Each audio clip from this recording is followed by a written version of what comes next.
that it's easy to lose sight of the fact that with each passing week, broad swaths of this country are looking more and more like The Handmaid's Tale. Forced birth, criminalized healthcare, providers arrested, women blamed and shamed for having miscarriages. All of those things were hallmarks of Margaret Atwood's Gilead. 5 brutal crimes. 5 families left with nothing but questions. Investigators in several jurisdictions continue looking into unsolved cases in the Tri-Cities area tonight. Yeah, a couple days ago, arrests were made in 2 murder cases right here in the region. A man charged in Washington County, Tennessee. That was for a triple homicide that happened earlier this month in Gray. 5 mysteries that continue to haunt investigators, taunting them with elusive truths.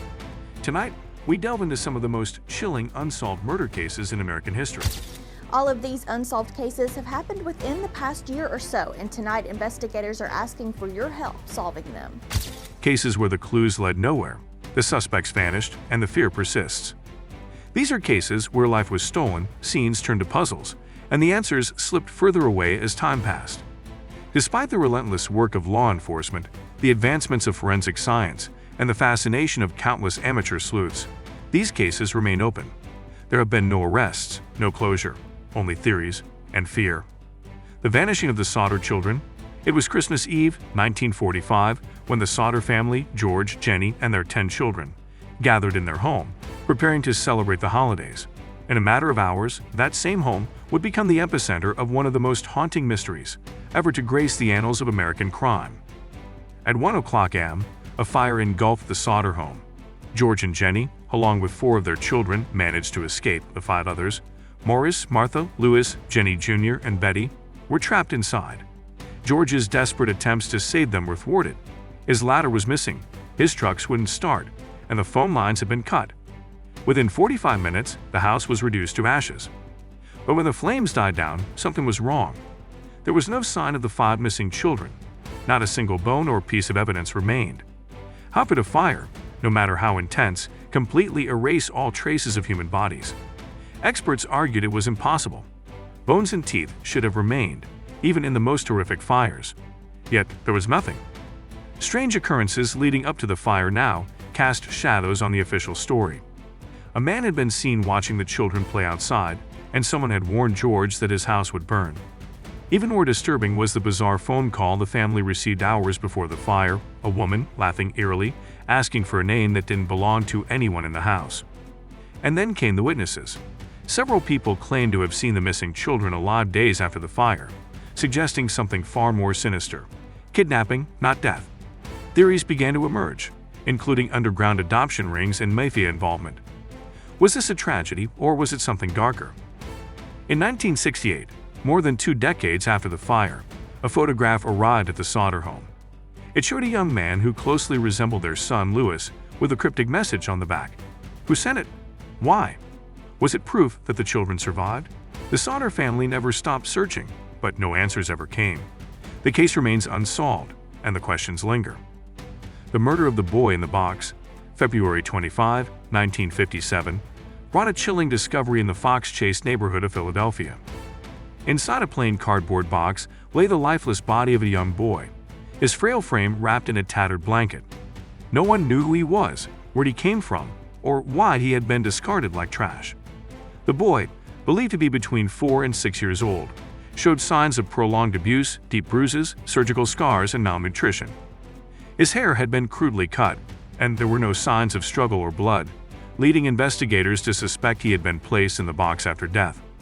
Despite exhaustive efforts by authorities and widespread media coverage, the boy remained unidentified. Theories swirled. Was he an orphan who slipped through the cracks, or a victim of human trafficking? And then decades later, a woman named M came forward, claiming the boy was named Jonathan, sold to her abusive mother. But this lead too failed to produce any concrete evidence. In 2022, forensic genealogy suggested the boy's name might be Joseph Augustus Selly, but even this discovery brought no closure. The mystery surrounding his death remains unsolved, and the questions remain as haunting as ever. Who killed Joseph? Why was he abandoned? And where was his family? The gruesome Kiley Cabin murders. In 1981, the quiet community of Kiley, California, would be shaken to its core by a brutal crime. Sue Sharp, a 36-year-old mother of 5, had moved to the area for a fresh start after divorcing her abusive husband. she rented Cabin 28 in the Ketty Resort, where she lived with her children, John, Sheila, Tina, Rick, and Greg. On the morning of April 12, 1981, a neighbor's child walked into the cabin, expecting to find his friends. What he found instead was a nightmare. Sue, her son John, and his best friend Dana were bound, beaten, and brutally murdered. But one person was missing: 12-year-old Tina Sharp. Her body was never found, leaving investigators with a chilling question. Why was she taken, while the others were left behind? Evidence at the scene suggested a personal connection between the killer and the victims. The brutal overkill, combined with the absence of forced entry, indicated that the killer knew the family. The investigation quickly became a tangled web of missed leads, corruption, and lost evidence, further complicating the search for answers. In 1984, an anonymous tip led investigators to Tina's skull, discovered in a remote area 50 miles from Kauai. But the case didn't end there. In 2016, a letter surfaced claiming responsibility for the murders, but it was dismissed as unreliable. The questions remained: who killed the Sharp family and why? The smiley face killer theory.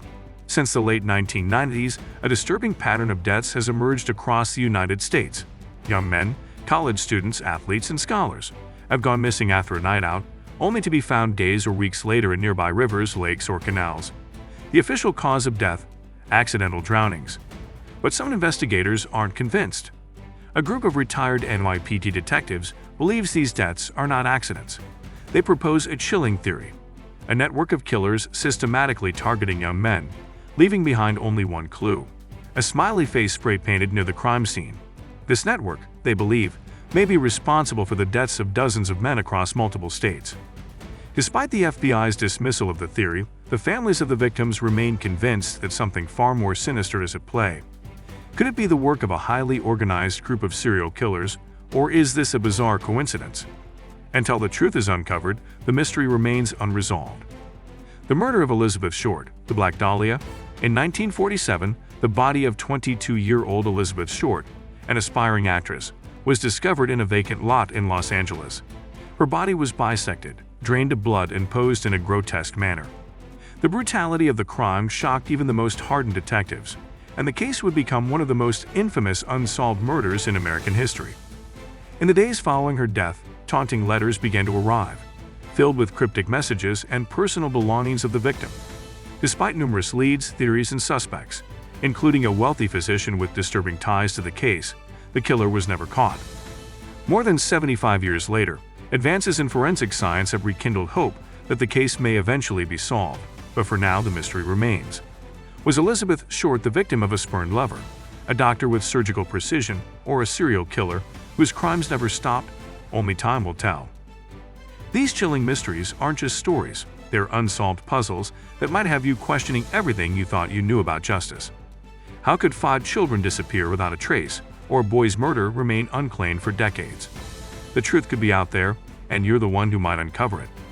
Don't let these mysteries slip away. Join us in the next video as we dive into shocking disappearances that left no trace, where even the most seasoned investigators were left empty-handed. Trust me, you don't want to miss it. These disappearances will keep you up at night, wondering if anyone will ever solve them. And if you haven't already, make sure to hit that subscribe button and turn on notifications so you're the first to know when we drop the next mind-bending episode. If you found these cases haunting, a whole new world of unsolved disappearances awaits. Stay curious, stay alert, and most importantly, stay safe. You never know what might be lurking in the shadows.